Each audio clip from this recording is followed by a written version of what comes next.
Runway पर एक Boeing 747 take off करने के लिए बिल्कुल तैयार था। घनी धुंध के बीच पायलट ने थ्रस्ट लिवर ऊपर किए, हेडलाइट्स ऑन इन की और एयरक्राफ्ट अब टेक ऑफ स्पीड को क्रॉस कर चुका था। एक ऐसी स्पीड जहां से वापस होना नामुमकिन के करीब होता है, लेकिन इस मौके पर धुंध के बीच एक साया नमूदार होने लगा और यह साया था एक दूसरे बोइंग 747 का, जो उसी रनवे पर उल्टी डायरेक्शन में अब सिर्फ चंद मीटर्स ही दूर था।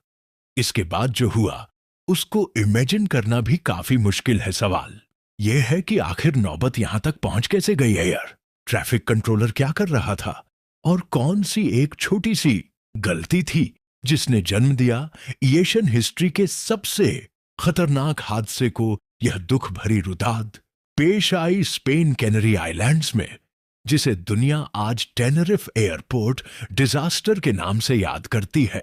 इस कहानी की शुरुआत हादसे के एक दिन पहले 26 मार्च 1977 को शुरू होती है, जब पैनम फ्लाइट 1736 एक Boeing 747 jumbo jet Los Angeles airport से टेक ऑफ होता है। इसको न्यूयॉर्क में लैंड करके कुछ पैसेंजर्स उठाने थे और फिर इसकी फाइनल डेस्टिनेशन थी समंदर पार कैरी आइलैंड्स का शहर लास पाल्मस। यह एक चार्टर्ड फ्लाइट थी और इसी वजह से पूरी तरह बुक्ड थी, जिसमें ज्यादातर बड़ी एज के पैसेंजर सवार थे जो लास पाल्मस में क्रूज शिप को एंजॉय करने का इरादा रखते थे।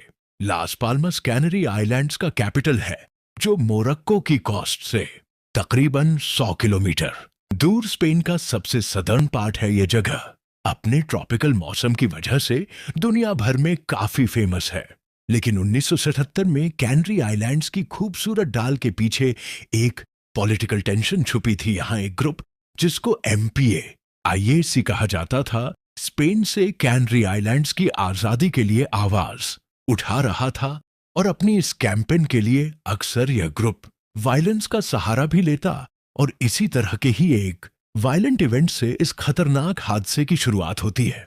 पैनम फ्लाइट 1736 ने न्यूयॉर्क के JFK इंटरनेशनल एयरपोर्ट से पैसेंजर्स उठाए और रवाना हो गई लास पाल्मस आइलैंड की जानिब। इसके केबिन क्रू में शामिल 56 इयर्स के captain Victor Grubbs, first officer 39 years के रॉबर्ट ब्रेकन, 46 इयर्स के फ्लाइट इंजीनियर जॉर्ज वॉन समेत 13 फ्लाइट अटेंडेंट्स और 380 पैसेंजर्स शामिल थे। ये तो सारी डिटेल्स थी पैनम फ्लाइट 1736 की, जो अब अटलांटिक ओशन के ऊपर क्रूज कर रही थी। अब आते हैं दूसरे जहाज की तरफ, जो इसी हादसे का शिकार होना था। नेदरलैंड्स के शहर एम्स्टर्डम एयरपोर्ट पर KLM फ्लाइट 445 तैयार हो रही थी। ये भी एक बोइंग 747 ही था और इसको भी कैनरी आइलैंड्स के शहर लास पाल्मस ही जाना था। इसके कॉकपिट में 50 साला कैप्टन जैकोब, 42 इयर्स के फर्स्ट ऑफिसर क्लास और 48 इयर्स के फ्लाइट इंजीनियर विलियम शामिल थे। इसमें 11 फ्लाइट अटेंडेंट्स और 235 पैसेंजर सवार थे। KLM फ्लाइट 4805 ने बोर्डिंग के बाद एम्स्टर्डम इंटरनेशनल एयरपोर्ट से उड़ान भर ली। अब यह दोनों एयरक्राफ्ट्स कैनरी आइलैंड्स के लास पाल्मस एयरपोर्ट की तरफ रवा थे। इसी दौरान लास पाल्मस एयरपोर्ट पर 2 आदमी टर्मिनल बिल्डिंग की तरफ बढ़ते हैं और एक फ्लावर शॉप के बाहर एक बैग रखकर कहीं गायब हो जाते हैं। एक ऐसा बैग जिसमें काउंटडाउन टाइमर के साथ बम लगा हुआ था। ठीक दोपहर के 1 बजे लास पाल्मस एयरपोर्ट की रिसेप्शन पर एक फोन कॉल आती है। अगली तरफ वाले शख्स ने अपना ताल्लुक MPAIAC ग्रुप से जाहिर किया, वही ग्रुप जिसका जिक्र वीडियो की शुरुआत में हुआ था, और कहा कि अगले 15 मिनटों के बाद लास पाल्मस एयरपोर्ट में बम ब्लास्ट होने वाले हैं। एयरपोर्ट के अमले ने फौरन हरकत में आते ही 15 मिनट से पहले पूरा लास पाल्मस एयरपोर्ट खाली करवा दिया और उनकी यह भगदड़ तब खौफ में बदल गई जब ठीक 15 मिनटों के बाद हुआ एक जोरदार धमाका। इस ब्लास्ट की वजह से टर्मिनल बिल्डिंग की छत का एक बड़ा हिस्सा गिर गया, पर इसके बाद लास पाल्मस एयरपोर्ट की तमाम सरगर्मियां सस्पेंड कर दी गईं। तमाम फ्लाइट्स कैंसिल और जिन फ्लाइट्स को यहां लैंड करना था उनको डाइवर्ट कर दिया गया।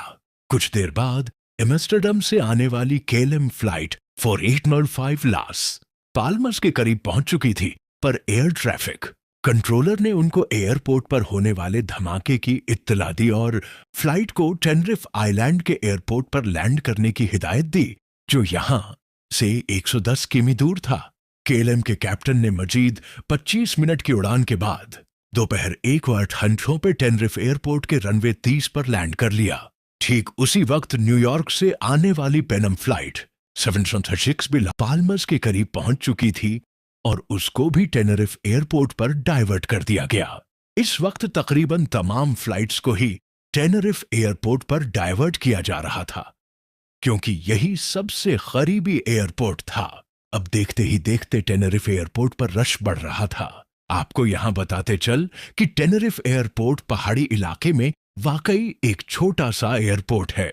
अटलांटिक ओशन से बहुत करीब इसकी ऊंचाई 2000 फीट के आसपास है। यह इलाका ऊंचे पहाड़ों से घिरा हुआ है और इसी वजह से अटलांटिक ओशन की नम हवाएं पहाड़ से टकराकर जब ऊपर की तरफ जाती हैं तो फौरन ठंडी होकर बादलों में बदल जाती है।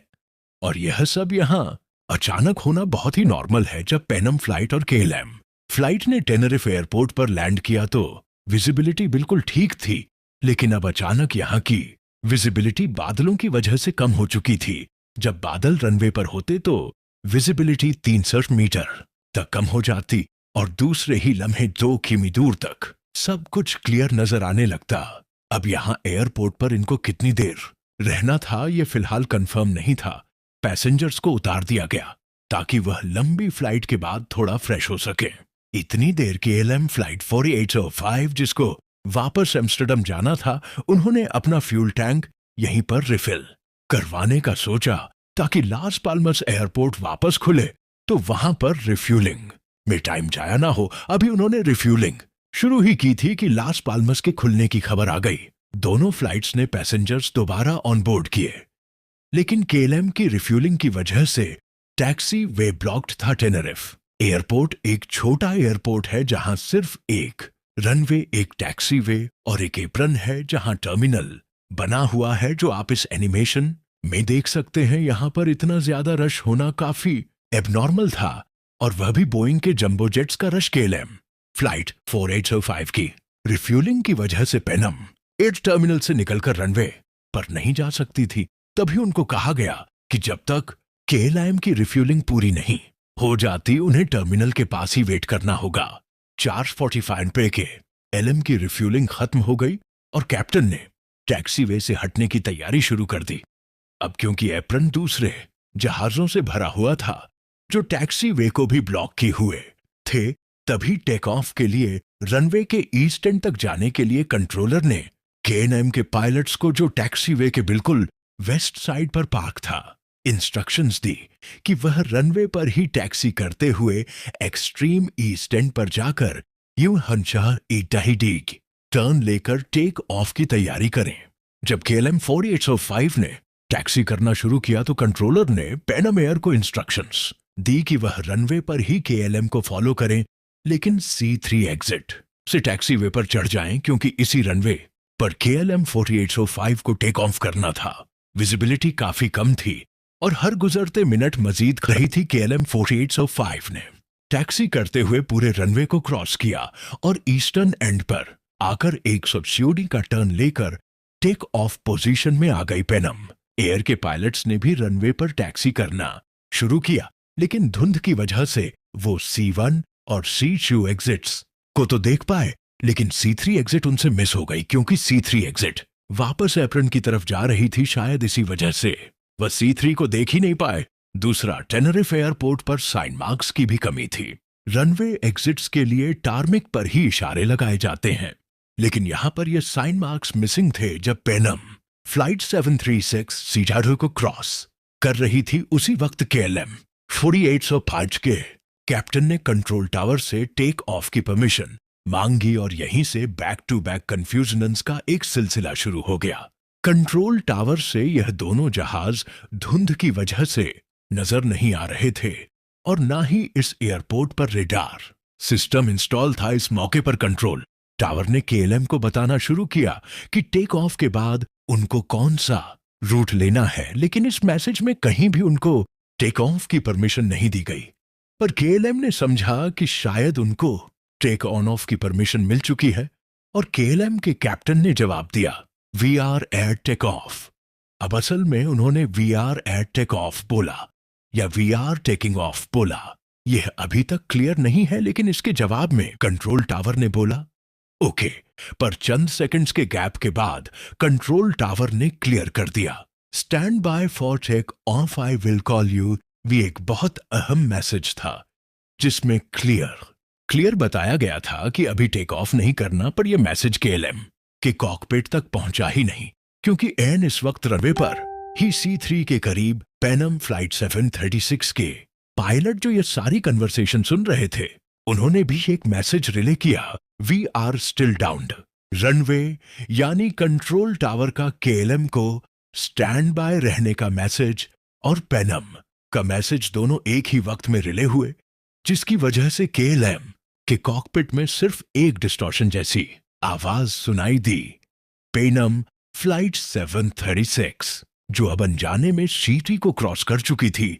उनको कंट्रोल टावर ने बोला कि जब आप रनवे को एग्जिट करें तो मुझे बता दें, जिसका पैनम के पायलट्स ने ओके का जवाब दिया। पर इस वक्त तक केएलएम फ्लाइट 4805 के कैप्टन ने थ्रस्ट लीवर्स ऊपर कर दिए थे, यह समझते हुए कि कंट्रोल टावर की परमिशन मिल चुकी है। अब यहां पर केएलएम के फ्लाइट इंजीनियर ने कंट्रोल टावर का पैनम फ्लाइट को दिया गया मैसेज सुन लिया था, और उन्होंने फौरन कैप्टन को बताया कि अभी तक वो रनवे पर ही हैं। लेकिन पता नहीं क्यों कैप्टन ने शायद शोर में कुछ और ही समझा और सिर्फ इतना बोला, oh yes sir. Take off जारी ही रखा धुंध की वजह से उनको सिर्फ 300 मीटर का एरिया दिख रहा था। इसी दौरान अचानक पैनम के पायलट्स को रनवे पर धुंध के बीच हेडलाइट्स जाहिर हुई। पहले तो उनको लगा कि शायद केएलएम फ्लाइट रुकी हुई है, लेकिन अगले ही लम्हे उन्हें अंदाजा हो गया कि यह तेजी से उनकी तरफ बढ़ रही है। उन्होंने फौरन जहाज को मोड़ने की कोशिश की, लेकिन अब बहुत देर हो चुकी थी। केएलएम का राइट इंजन पैनम के फर्स्ट क्लास पोर्शन को उड़ाता हुआ ले गया, लैंडिंग गियर भी टूट गया और जहाज 150 मीटर दूर रनवे पर जा गिरा, और उसमें खौफनाक आग भड़क उठी। क्योंकि इसका फ्यूल टैंक पूरा फुल था, तो आग की शिद्दत का अंदाजा आसानी से लगाया जा सकता है। इसमें मौजूद तमाम 228 पैसेंजर्स मौके पर ही हलाक हो गए। वहां पैनम फ्लाइट के पैसेंजर्स को तो ये सोचने का भी मौका नहीं मिला कि आखिर हुआ क्या है। फर्स्ट क्लास के पैसेंजर्स तो मौके पर ही खत्म हो गए, लेकिन नीचे इकोनॉमी क्लास के कई पैसेंजर्स को छत में हुए सुराख से निकलने का मौका मिल गया। कई ने 20 फुट की ऊंचाई से छलांग लगाकर अपनी जान बचाई। पैनम फ्लाइट के 334 पैसेंजर्स में से सिर्फ 61 लोग ही जिंदा बच सके। शायद मजीद लोग जिंदा बच जाते, लेकिन धुंध की वजह से कंट्रोल टावर को इस एक्सीडेंट का कुछ देर बाद इल्म हुआ। वह भी तब जब एप्रन पर खड़े दूसरे जहाज ने रनवे पर भड़कते हुए शोले दिखे और कंट्रोल टावर को बताया रेस्क्यू सर्विस की गाड़ियां भी धुंध की वजह से ज्यादा तेज नहीं चल पा रही थी। इस हादसे में टोटल 583 जाने पलक झपकते ही जाया हो गई। इन्वेस्टिगेशन में दोनों जहाजों के कॉकपिट वॉइस रिकॉर्डर का जायजा लिया गया, और यहीं से ही सारी डिटेल्स पता चली जो आपने इस वीडियो में देखी हैं। इन्वेस्टिगेशन टीम ने यह रिजल्ट निकाला कि इस हादसे के पीछे चेन ऑफ इवेंट्स थे। पहले तो लास्ट पाल्मस पर बॉम्ब ब्लास्ट, फिर केएलएम का टेनरफ एयरपोर्ट पर अपना फ्यूल टैंक फुल करवाकर टैक्सी वे को ब्लॉक करना। अगर वह ऐसा ना करते तो पैनम फ्लाइट 736 पहले ही टेक ऑफ कर जाती। उसके बाद अचानक विजिबिलिटी कम हो जाना और पैनम का C3 एग्जिट को मिस करना पर इन्वेस्टिगेशन टीम ने इस हादसे का जिम्मेदार केएलएम फ्लाइट 4805 के क्रू को ठहराया, क्योंकि आफ्टर ओनल उन्होंने बगैर परमिशन के टेक ऑफ जारी रखा। जबकि 5 सेकंड्स पहले फ्लाइट इंजीनियर ने कैप्टन को रोका भी था। टेनरिफ एयरपोर्ट डिजास्टर पूरी एविएशन इंडस्ट्री के लिए एक वेकअप कॉल साबित हुई। इस हादसे के बाद एविएशन इंडस्ट्री में बहुत बदलाव देखा गया। कॉल साइंस में तब्दीली की गई, उनके रूल्स चेंज किए गए। तमाम एयरपोर्ट्स पर रेडार को मैंडेटरी किया गया और रनवे पर होल्डिंग पॉइंट्स और इंडिकेटर्स का होना लाजमी करार दे दिया गया। आज टेनरिफ आइलैंड पर 2 एयरपोर्ट्स मौजूद हैं जहां यह हादसा हुआ था। वह नदर्न एयरपोर्ट है, जबकि साउथ में भी एक नया एयरपोर्ट बनाया गया है जिसकी ऊंचाई कम है और वहां बादलों और फोग की वजह से विजिबिलिटी मुतासिर नहीं होती।